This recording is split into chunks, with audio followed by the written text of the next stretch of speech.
As regional leaders, history will judge us harshly if we remain still and watch the situation worsen day by day. And in line with the principle of African solutions for Africa's problems, our countries have a collective responsibility to ensure we urgently address the existing security challenges that have heavily impacted the well-being of innocent civilians. This joint summit meeting presents an opportunity to recommit our collective efforts in addressing the conflicts and reaffirm our sustainable peace and stability in the entire EAC and SADC regions. It is crucial that we find a durable solution that upholds sovereignty, promotes inclusivity, and ensures that the people of DRC can enjoy durable peace and security that they have been yearned for decades. Excellencies, as a steadfast advocate for peace in Africa, Tanzania is deeply concerned about the persistent insecurity in eastern DRC. The ongoing conflict not only destabilizes our brotherly nation, but also put serious dents on our consistent efforts to enhance regional integration. My country remains committed to supporting ongoing diplomatic initiatives to end conflicts in eastern DRC, and so we call on all parties involved in the DRC conflict to positively engage in negotiations, prioritize the well-being of its people, and commit to peaceful coexistence. I thus challenge all of us to approach the agenda before us with openness, honesty, flexibility, and commitment to building a lasting peace for Mother Africa.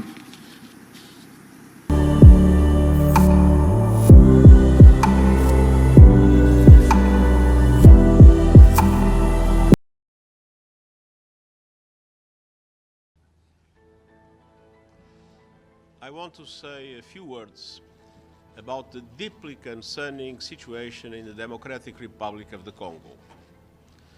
We are at a pivotal moment, and it's time to rally together for peace. Tomorrow, leaders from the East African community and the Southern African Development Community will take part in a summit in Tanzania. And the focus will be addressing the crisis in the face of the offensive by the M23, supported by the Rwandan Defense Forces.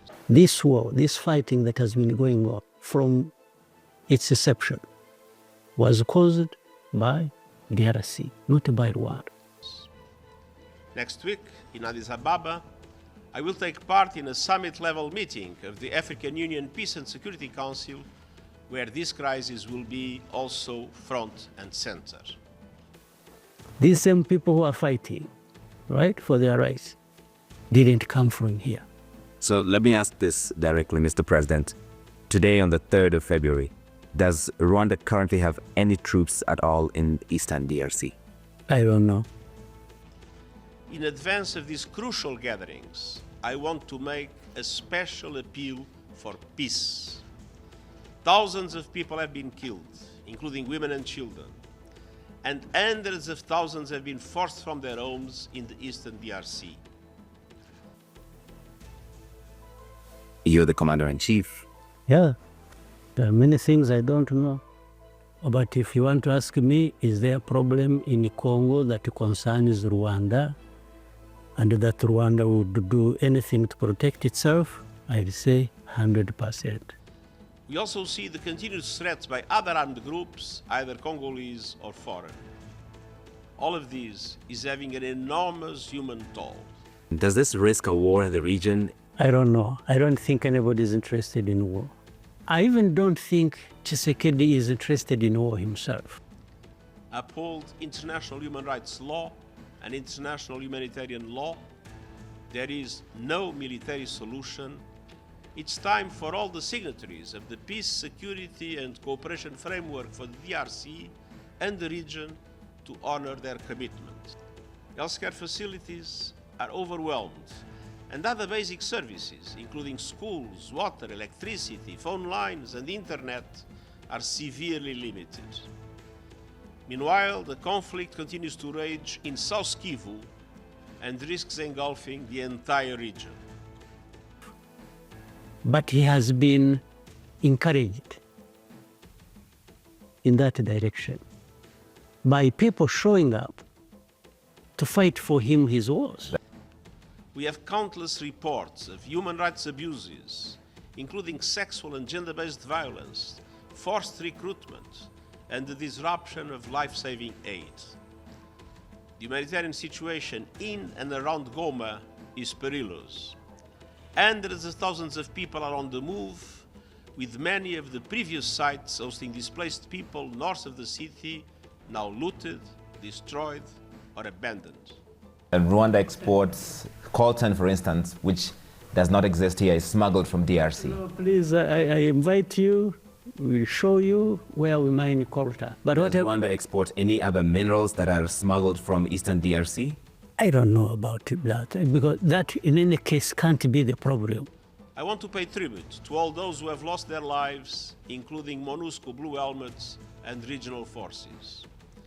And I express my solidarity with the Congolese people who find themselves yet again the victims of seemingly endless cycle of violence. The comparison has been made that you are the Vladimir Putin of Africa, that he attacked eastern Ukraine, claiming to protect the ethnic minority while having an eye on the minerals there. I may be called anything. What can I do about it? I'm benefiting from minerals of Congo more than anybody else. South Africa and these other Europeans who are making noise about it. As the summit in Tanzania gets underway, and as I prepare to leave for Addis Ababa, my message is clear. Silence the guns. Stop the escalation. Respect the sovereignty and territorial integrity of the Democratic Republic of the Congo. But I am what I am, and we have to be who we are. That's it. And we have to do what we have to do. I have explained enough of that. So, but we have to make sure we survive any storm that blows across our country.